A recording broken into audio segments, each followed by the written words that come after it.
then I started to shove that. Oh, yeah. No, not again, Lee. We've started. It is Tuesday, the 9th of September 2025, and here we are on a pod full of Saints making an unusual slick start. The slickest of the lot there was Lee Wood, very eager to be heard straight away. Good evening, David, Jacob, everyone. How are we? In good spirits, I hope, Dave. Always. And Jake? Oh, 4 points. What more do we want? 6. A few more to stay up.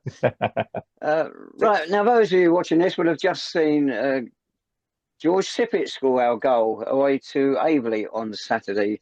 I'll put a bit on that one. Those of you who don't remember, too young, his father played for us 20 odd years ago, and with George scoring last night, they are the 6th father and son duo to have scored for the club. Now that, David, is a great stat. Would I have 15. known? Would I have You known knew it. Any of the others? Yes, Roy Butler and Steve Butler. Crikey, yeah. You won't know Fred Deere and Charlie Deere. Barry Fry and Adam Fry. Really? Nicky Goodchild, Andy Goodchild, Dave Hand, Nigel Hand. Nigel Hand went on to have quite a career at Hitchin Town, actually, we're coming on to later. Most of the Hull family, Ken Hull, Kevin Hull, Kenny Hull, all from London Coney. 2 Bill Husses. I met with junior one a few years ago. Ron McCormack, Les McCormack. You know what? I'm glad I asked the question, but I feel like I should move on now. I think Les gave up football when he left us because he went to Boreham Wood. And more recently, Peter Wales and Steve Wales. Oh, yes, Steve Wales. Yes, right. We are back at Parkside last Saturday. A 1-1 draw, Aveley 1, St Albans City 1. God, it was boring. First away point of the season, which is excellent news, obviously, on the plastic pitch down there. It's interesting. Ian Culverhouse, after the game, he said he thought we controlled the game. Technically, he's got a point. We kept the ball. We kept possession that first half, but we only kept it in our own half. We created nothing. We didn't have a shot in that first half on target. It was like last season, first half of last season, all over again. We all know what happened then. And it was that. Maybe it's to give players confidence of having the ball for a lot of the time. And you could understand it after the way things have gone recently. But it didn't create anything for us. The second half was more open. Quality wasn't great. But chances were created at either end. It was more interesting. And probably a point apiece seemed about right from the side of the pitch. What about from behind the goal? Yeah, I think a point apiece probably was fair, although for a lot of the game, they probably had better openings, didn't they? First 15 minutes, I thought we looked okay. Like you said, we didn't create anything, but at least we were keeping the ball in sort of the final third of the pitch in the Aveley half at first 15. And then after that, we just lost our way, really. I think formation-wise, it didn't quite work for me. I thought Harrison Smith really struggled up front on his own. Sort of no one to play off, no one to play with, really, and link up. And it was a slog. It was a real struggle up until the final 5 minutes, 15 minutes, which we chucked every forward known to man on the pitch, and eventually it worked. But before that, it was a struggle. And when Aveley went 1-0 up, it just felt, oh no, here we go again. Flashbacks of every other trip to Aveley. But thankfully, didn't quite end up like that.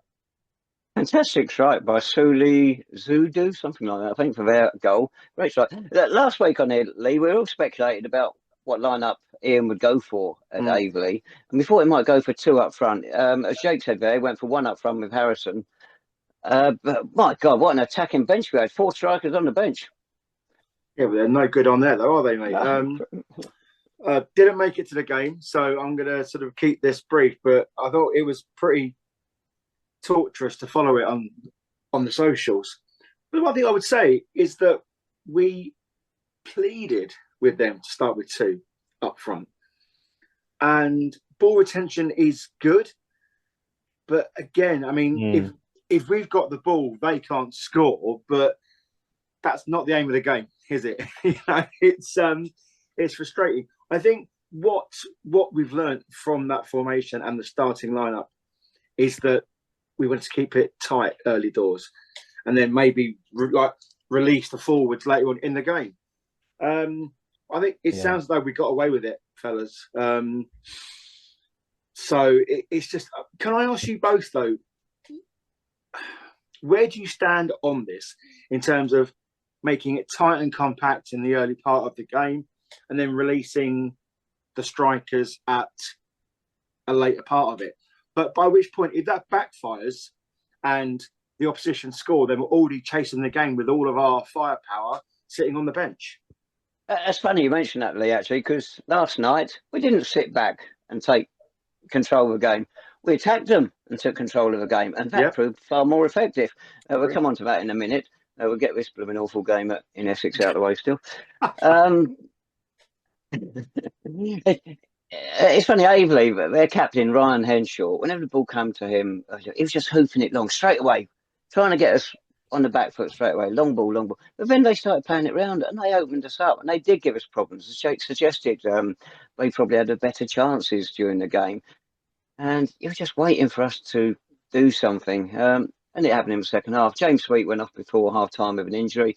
On came Sam Smart. Now, he put 2 good balls in the second half, but God, he had a nightmare the rest of the time.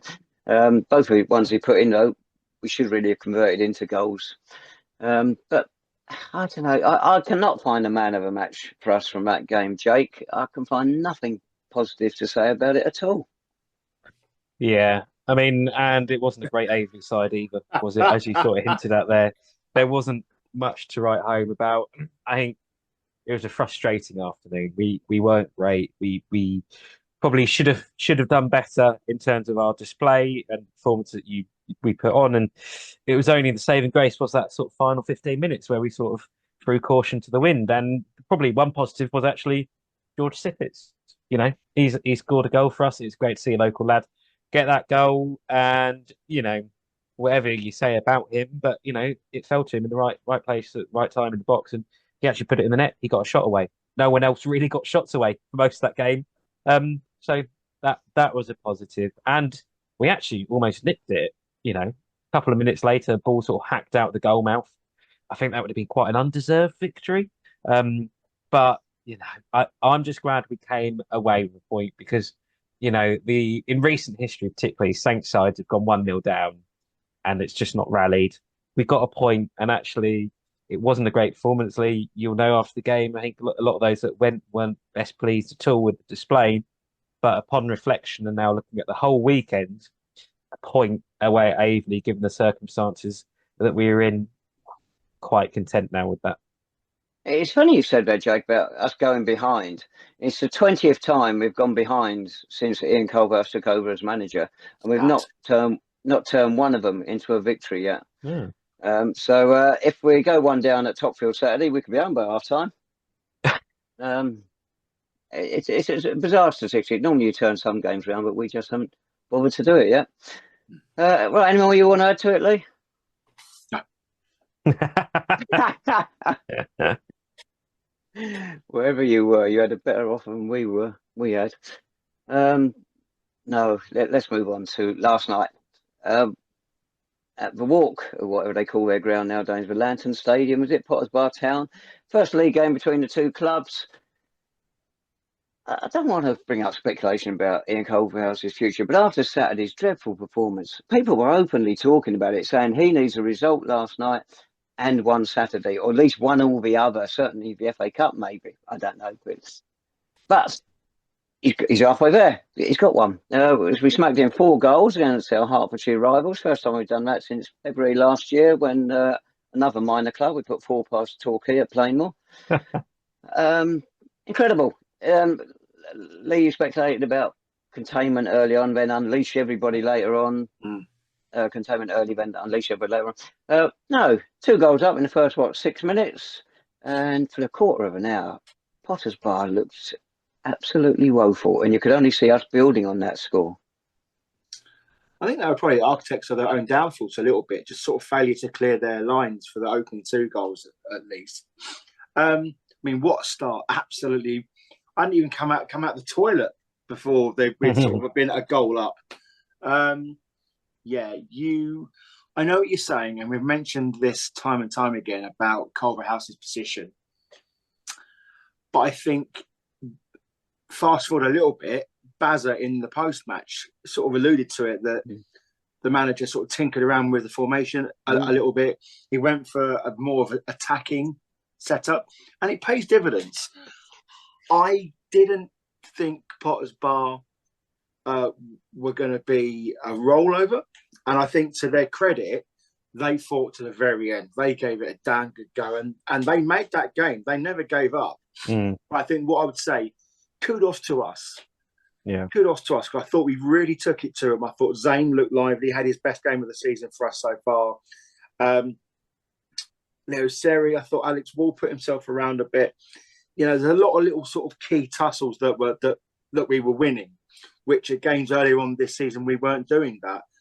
And look, Potter's Bar, good side, yes, but I think we showed glimpses last night in large periods that we are, when we get it right and when the system works and the personnel is right, we can do some good things. You mentioned Paul Bastock in the post-match interview. He did it instead of Ian Culverhouse last night. And he did mention tinkering. He said the gaffer tinkered with it. And he went more for the attacking lineup we'd hoped for Saturday, I think. Yeah. And it's all right, well and good putting strikers out there. You then got to have a mentality to go with it. I had a quick word with Baz before the game. He said, you're going to see a different us tonight. And we did. We went for it right from the off. And then when there was 2 early goals up, we kept going for more. It turned round, and Lee paid tribute to way Potter's Bar came back. And really, Jake, that last half hour, that first half, they could not only have turned around level at half time, they could have gone in ahead. Well, they hit the woodwork twice, didn't they, during that spell? And like Lee says, fair play to them. They contributed to the game, but it was great to see the Saints score early on and take control of that game. And yeah, it wasn't a full performance. We've still not had a full 90 minutes from the Saints, but I'm not too hung up about that after Monday night. You know, it was a good display, and it was great to see us start both halves really well, actually. That's a thing that Saints teams haven't particularly done in the last couple of years, and it was so different to what we've had, and it was just nice to see, and it was great to give the fans something to cheer about so early on in both halves. And I want to say as well, I thought the finishers, you know, Bostwick, what a goal, eh? But the other finishers, they were all brilliant. And, you know, it was great to see us shooting in those positions, not necessarily just going for the easier pass, get the shot away, test the keeper, see what happens. And like you say, Dave, you know, that half hour, there were still a couple of other opportunities for the Saints to add a third or a fourth, just, you know, chances put wide, etc. But it was so refreshing compared to the Saints that we've had for a lot of this campaign. And I think testament to the management for taking that maybe a risk potentially, but it paid off, and it was really, really good and such a refreshing experience for the plentiful of Saints that travelled on Monday night. We'll come back to that Michael Bostwick goal in a minute. Those first 2 goals, Riley Scott, if you were defending team manager, you would not be happy with either of those 2 goals. They conceded possession so softly, and it was great to see Riley Scott then take it on, and as you say, have that shot, not look somebody in a better position. He went past his man and drilled it across the keeper, just stood there and watched it and thought, that's not a bad shot, let it go in. And then the keeper presented Jesper Maffa with a second goal. Why is he so miserable when he scores? He's got a face of thunder when he goes up to the fans. He did it against Dartford, and he did it again last night. Come on, Jasper, enjoy it. You've got a goal, mate. But again, a striker up there. And that was a difference yesterday. We had numbers in force up front. Mind you, it's funny, at the start, second half when Potter's Bar kicked off, I had 5 men on the halfway line waiting to attack us, and 5 minutes later, they're 4-1 down. Right, the Michael Bostwick goal, the third goal. From a side, possibly an own goal by Emmanuel Quachi. Looks like he drilled it in magnificently. From where you were, was it definitely Bostwick goal? Well, I'll tell you what, why don't you go up to him and tell him that's not his, and then see what happens, to be fair, because that's not a job I want to do. What I would say is that the reiteration of this, even with the changes, and I think this has been happening quite a bit this season, when we brought changes, our tempo seems to drop for a little bit, and it invites the opposition onto us. I thought last night that didn't happen. I thought the changes were good, they were well timed, and everyone who came on contributed something to that game. And there was still a period, Dave, in that second half when you could hear the Potter's Bar managers screaming, said, play more, because they just started to get a bit panicky, and they were trying to chase the game and then went a bit more direct. But once they started playing, they really did carve us open again. And they had a period, latter end of that second half, where they caused us problems. You're looking at it now, and Magnus Norman made a couple of really good, sort of smart stops throughout the game. That game could have been anything, couldn't it? It could have been 5-5, but it was a good entertainment. And I reiterate what Jake says as well. When you start looking at the personnel we've got and playing to their strengths, play 2 up top. And Jake, you and I turned around to each other when he bought Wall off for Smith. It was good to see him stick with the formation that, although the game was very open, it was very fruitful in terms of goals for us. 2 up front has got to be the way forward. Yeah. You mentioned there about Zane Banton, how well he played. In the interview again, Bazza said goals would give players confidence, and he picked out Zane. But Zane was playing well before he got his goal yesterday. He looked like the Zane of old, didn't he? There was speed about him, his burst about him. He was passing just out of nowhere. He suddenly found his form. Yeah, he did. But I just think he just suited the maybe shape of the team a little bit more last night. And I think he was in maybe a more natural position that gave him a little bit more freedom to express himself and link with those players in front of him, like Alex Wall to some extent, but also Leo Seri, who I think really starred last night. And again, those players around Zane that have that movement he can link up with, look for those balls into them. And that movement also then creates space for him in areas of the pitch as well. I think, again, same as Sam Smart. I know he went off at half time, but I thought he had a really good first half. All these players, and I think what you'd say actually is the players that we've been expecting decent things from this campaign and maybe haven't lived up to it, stepped up last night. Is that because of whatever it was, formation, attitude, whatever it is? Most of them stepped up last night and displayed maybe the start of what we've been expecting from them so far. And I think that came out with the result. As you say, it could have been any score, but then look at keeping that shape, like you say, Lee, and keeping the forwards on the pitch. We probably should have scored another 2 or 3 in the final 10 minutes, shouldn't we? Their keeper made a couple of very good saves. Those openings kept coming with that positive approach we had. At the back, we may have been a bit open, but we've got the ability to score goals in this team. And if we're scoring 4 or 5, maybe it should have been last night, other teams are going to struggle to get that many as well. Yeah. Talk about tinkering with the side, because Potter's Bath, Ryan Doherty, he's normally, I believe, in the middle of our defence. They pushed him forward last night into midfield. When they brought him back, that's when they looked more solid and started looking better as a team. The 2 people picked up on that, and they noticed that. And Ian Anderson was there last night, wasn't he? I don't think he was too enamoured with their left back, the way you described him. But there we go. It was good the second half to come out again the same way we had the first half, rather than just sitting it. We've got this lead. So many times in recent years, we've tried to just hold on ball and sit what we got. No, you've got a side on the rack. They were susceptible letting in more goals. I thought actually Ronnie Henry did well. 41 years old, he battled really well against his old Luton mate Alex Vaughan. Then he had a nice friendly tussle as well with Harrison Smith. He got himself a stupid booking for blocking the free kick. Yeah, I think we've got to be wary. Sorry, I've got to be wary because Podful are not a great side. They look at times they look good, and they gave us quite a few problems. So we're still quite a way off the finished article if we are going to mount a challenge. So the one criticism that came from a supporter that Jake and I were talking to last night knows the game extremely well. His criticism was our inability to see out games when we're on top. So everything's still very much frantic and fast-paced. When we're 4-1 up, just knock the ball around. Just make them run for it. Take time out of the game. Good teams do that without having to exert ourselves unnecessarily by trying to, play the fast-paced stuff. And when you're 4-1 up, you should be able to just take the pace out of the game, dictate the tempo, make them run, frustrate the opposition. Yeah. And I think when we continue to push and to press, we gave the ball away a little bit when they sort of did that press and they got back into the game. So I think there's a balance there to be had. I think we're trying to, looking back at it now, it didn't cost us by any stretch. But it's interesting, though, how people see it in a different sort of light, because I think with the experience you've got, especially at the back with your Dyers, your Boswicks, etc. You should be looking to them to really sort of, put their stamp on it and their experience and take the pace out of the game.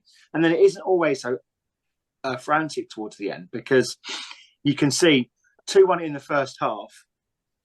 There were a few, quips and doubts sort of coming in on the away terrace there, because it's like, we've seen this before, guys. We saw it at Brentford.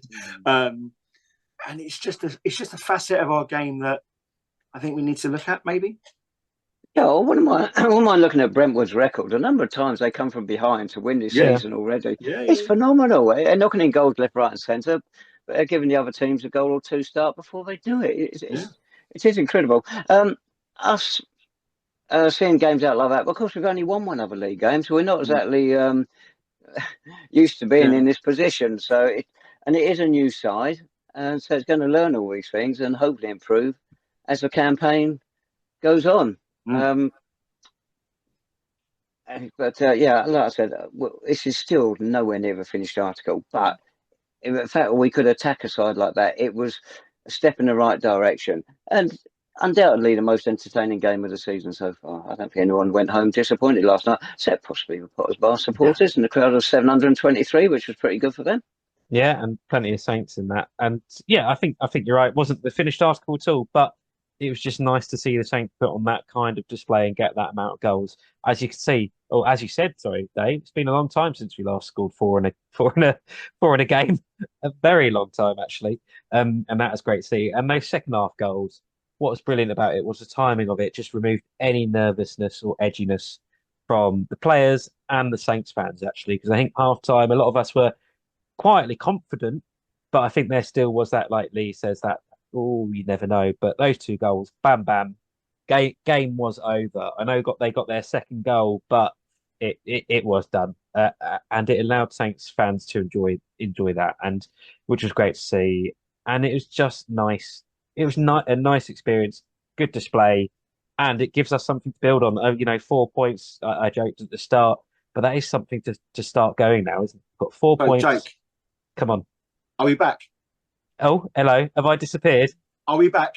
Are City back? Oh, City back. I thought my internet had gone. Wish it had. We are back, Lee. We are back. Roaring stuff. I think there's an issue that needs to be addressed by Potters Bar last night. And I don't know whether you saw it, Tabs. They had some sort of really odd sort of pagan altar shrine, if you will. Christmas decorations. Listen, I am all for the love of the festive period, but it's September, for crying out loud. And it was really weird queuing up to come in. We saw the clubhouse adorned like proper mums gone to the range and literally cleaned them out of all of the festive novelties. And then we get in there. I mean, I have to say, not the worst ground I've been to at that level by any stretch. But did you see it, Tabs? Got some sort of random, like, wishing well type altar thing, just full of tinsel. Brilliant stuff. We need more of that. I took a photo of it, Lee, but I didn't look at it in detail. I didn't realise. I didn't realise it was Christmas stuff. And had I noticed that, I would have walked straight out the ground. When you stick Christmas. Right. Last night's win took us from one place above a relegation zone, which is already, a vast improvement on last season, up to 10th in the table. But looking at the latest scores, we've dropped down to 12th at half time elsewhere in the division. Loads of draws. No one's winning yet. No one's winning. There you go. Right. We can put that game to bed now, can we? I think so. We can. And move on to something that I think it's going to have quite a big crowd on Saturday at Topfield. FA Cup, second round qualifying. We're away to Hitchin Town. You touched on them last week, Lee, about new club again. Things are changing off a pitch for them. Yeah. But in the past, we've got a bit of history with them. 8 times we've played them in the FA Cup before. We've won 2 and lost 5, and we've met 6 times at Topfield in the FA Cup and lost all 5. No. Bearing in mind, once we go 1-0 down, we've had it anyway. We're going to go there in renewed spirit, aren't we? After the win at Aylesbury, then the draw Saturday, then the 4 goals and the win last night. It's not the worst time for us to be playing them. Oh, now, okay. I mean, I'm currently looking at the match day programme in front of my screen here. I can assure you now that this is going to be a difficult game. The manager's notes, they beat Potter's Bar in the last round to set up their tie here. They've already had 2 games in the competition to get to this stage. I'm reading the chairman's notes, I'm reading the manager's notes, I'm reading the welcome notes. They fancy it. I will not lie. They fancy it big time. They've got some players who are banging in some goals. And I mean, for anyone who collects matchday programs, I've done a little article in this issue for you to critique, Dave, as I'm sure you will. And I put in there, I said, I'm wary of it because it's 2 relatively brand new teams. Hitchin are doing well in their division.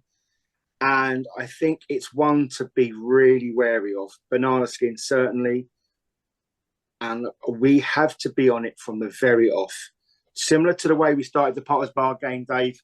Because if we don't, mate, Hitchin at home, they're a good side now. You know, they're not the Hitchin of old where they were just getting absolutely humped every week for the last 2 years. They've got a little bit about them now. Michael Jones, the Hitchin manager, he's got them playing some good stuff. He's finally got his team because he was still working with quite a lot of the previous managers of outcasts, if you like. Sounds familiar. So, yeah, go into this really, really pensively because this is a potential upset on the cards here, boys. Well, if talking on the programme, Lee, if Hitchin produce just hand out blank sheets of paper, it'd be better than the Potter's Bar programme. Right. Yeah, I'll take on board everything you say there about Hitchin. But it's all wrong. But no, they really do fancy it from what we're hearing. They're a club on the way back. Their home record, only played 2 home league games this season, lost 1 and drawn 1, so they're not setting the world alight. They're talking a pitch. I thought Potter's Bar plastic pitch was excellent last night. Certainly the best one we played on. And on another note, talking about plastic pitches. I think Baz made a comment that our record on plastic pitches lately has not been good. And he's right. If you go back over the last 4 or 5 years, I think it is, we've had 41 games on plastic pitches. But our record's pretty good. Although recently we've only won 1 out of 13 or something. We've actually won 16 and lost 18. So our record on plastic's not too bad. All of which have got nothing to do with top field, of course. But nothing to be feared there, Lee. They're struggling at home. It's obviously an easy win. Oh, Dave. Jake, off you go. Oh, no, why have we done that? Yeah. It's not going to be an easy game, is it? So, a couple of former City boys in the squad. George Morrell, he scored in the replay.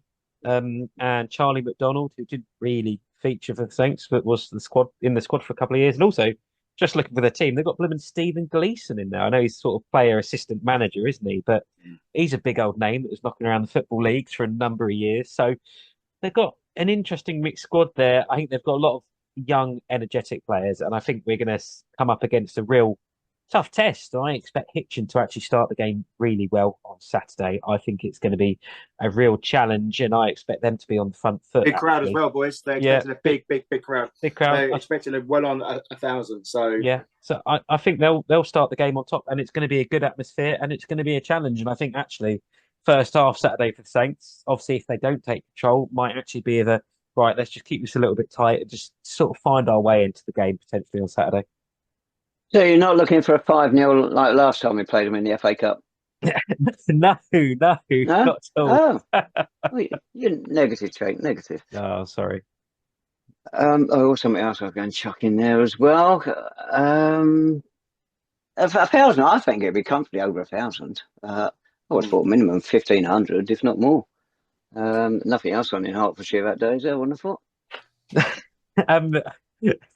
In terms of the crowd, probably worth mentioning, I think it's easier for Saints fans watching this to buy tickets in advance, from what I understand, because they don't necessarily do tickets on the gate, do they? You have to go via the box office, which has been a bit of a pain at previous clubs that we've gone to. on match day. So any Saints watching this, get your ticket in advance. Should make your life a little bit easier, hopefully. Yeah, if you go into that car park, don't you? Go and buy your ticket. Well, you stood up at the turnstile. I said, oh, no, you can't get in. You've got to go round there, past the clubhouse, into the car park. Little bloke selling ticket round the thing. You then come all the way back round. No, as Jake says, get your ticket online. And it's just £9 for old gits. There you go. I still can't remember the point I was going to make. It's not the one about us losing the FA Cup the last 3 years to lower league opposition, was it? It's not that one. No, we've heard that one, No. Dave. What I will say about Saturday is obviously it is going to be a tough game, but it's an exciting game. This feels like a proper, I know it's a cliche, but this does feel like a really good, exciting FA Cup tie. Hitchin away on a Saturday, a challenging fixture, but a fixture that a lot of Saints fans will be going to. It should be a good atmosphere. And it's exciting, isn't it? Because, suddenly if you win Saturday, third qualifying round, you're not far away from that first round proper. So a lot is going to be riding on this game, and it should be a real entertaining one, I hope. Well, 9 Isthmian League Premier Division clubs went out in the last round, and from the prize pool, they get 750 quid. Spend it well, boys. We picked up 2,250 for winning. Another 3,375 if we win Saturday. The losers get 1,125. In fact, if we win, that means we'll be able to cover this month's payment back to the Sports Council for that loan. Let's focus back on the game at hand, David. So, I mean, Hitchin unbeaten in the last 7. I'm looking at sort of the matchups here. I think Kieran Jones, their captain, has had an absolute blinding season to start with. Him against Alex Wall could be absolutely something to watch. And I think the Saints fans will be surprised about the quality about what Hitchin bring. Obviously, I'm trying to build them up now so that when we are 4-5-0 up, people can come up to me at half time and say, what do you know? Nothing. But I'm just seeing this. And it's going to be a good tie, and I think it's going to be a cracking atmosphere, and I'm really looking forward to it, believe it or not, for a City game. Brilliant. We should have inside knowledge on Hitchin, of course, because they played not Biggleswade, Pottsbar Town that replay last week. Ideal game for our chief scout to go to because we've got both clubs. Pottsbar in the league, Hitchin possibly in the FA Cup. There, where'd he go? He went to Hemel. Hey, Dave, stop trying to distract us from on the pitch. Everything's going well. It's to make us better on the pitch, Jake, because we can suss out the opposition in advance and know how they're going to play instead of going off watching videos, which doesn't tell you the full story at all. Hey, what I will say, just to follow up on Lee added, was walking out the ground last night was actually the amount of Saints fans that were excited about Saturday as well. And it's amazing, isn't it? What happens when you actually pick up a good win and a decent performance and you see some goals. And it really does change the positivity of a lot of Saints fans. And that was great to see. And again, I think that's just built into Saturday. Whatever it goes, of course, now it's going to end up with egg on our faces, isn't it? We're going to lose whatever scoreline. But at least the building up to Saturday, there's a bit more excitement about it, which is great to see. And it's been sorely missed so far, this campaign, with how we've started. So it's just nice to have that. And hopefully, again, can we start to get the ball rolling? That'd be lovely to see. Well said, mate. Yeah, absolutely. Because the thing is, Dave, and you'll agree with this, right? You want to go into games where there's that a bit of excitement to it, a bit of edge. It means a bit more, and you're not just sort of doing it as a mundane chore because you feel as though you should be going to watch St Albans. One win, that's all it takes, and it really does galvanise people and get people's spirits up. Yeah. And now we've got a whole week to look forward to this. And of course, throw into the fact that it's like a local derby, throw into the fact that it's an FA Cup tie as well.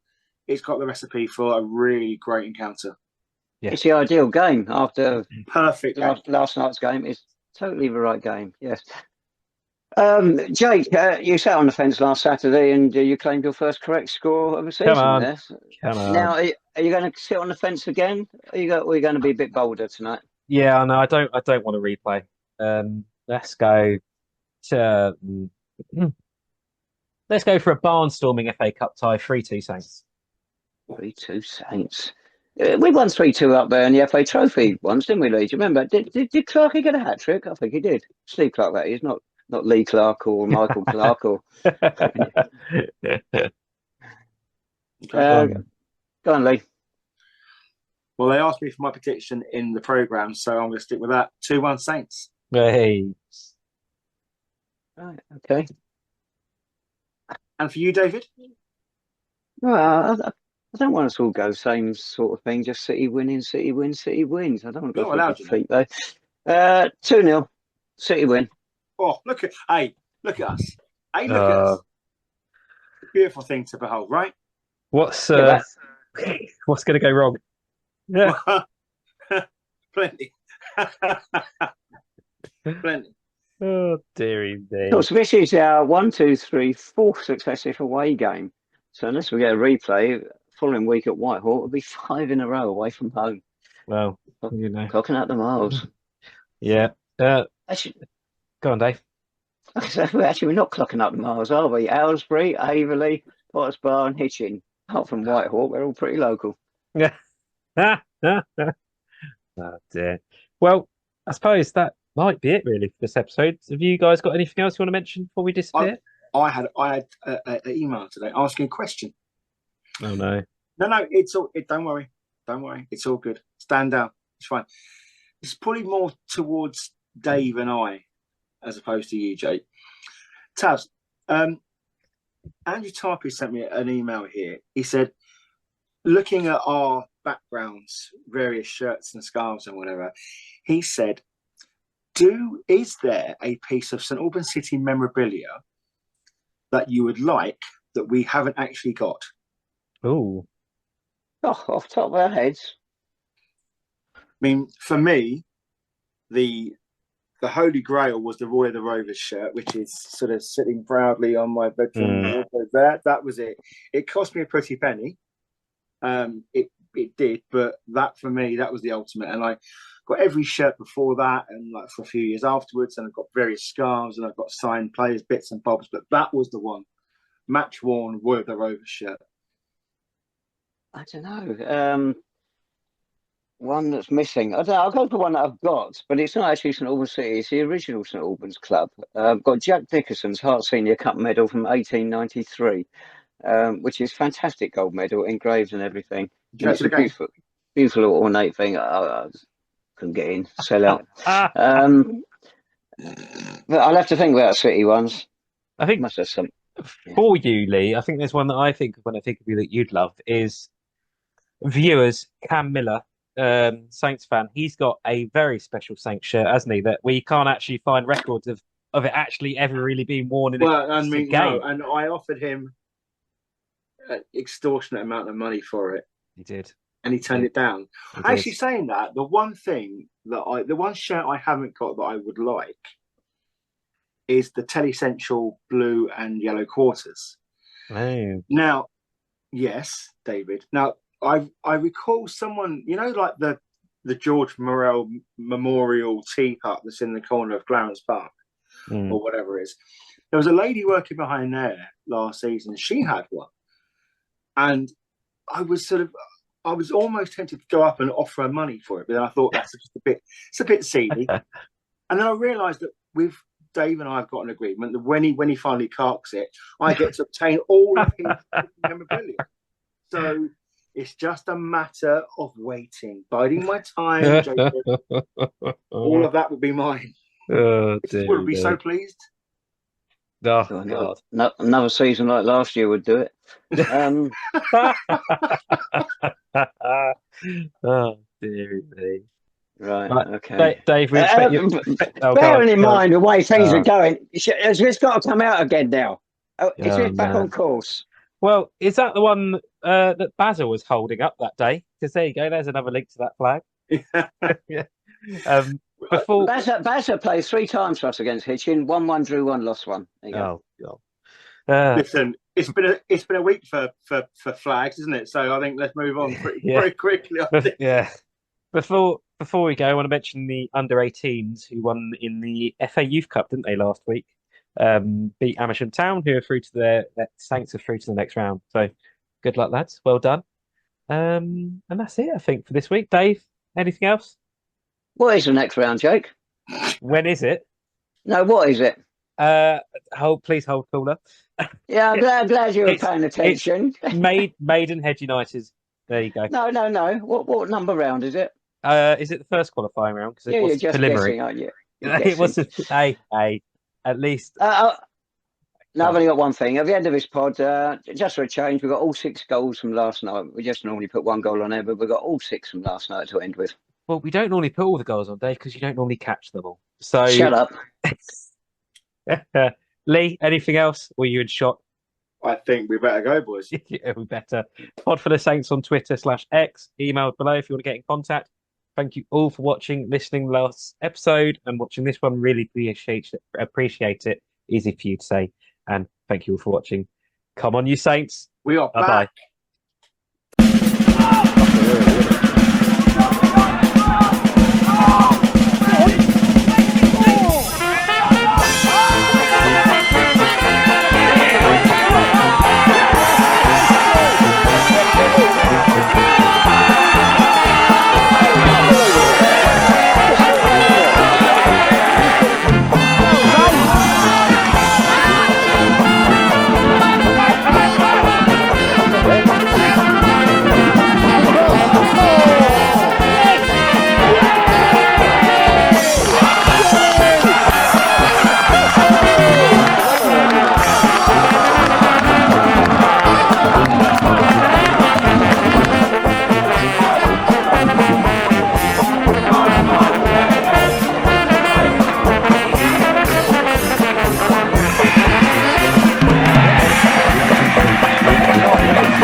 Go Leo! Go Leo! Do it! Do it!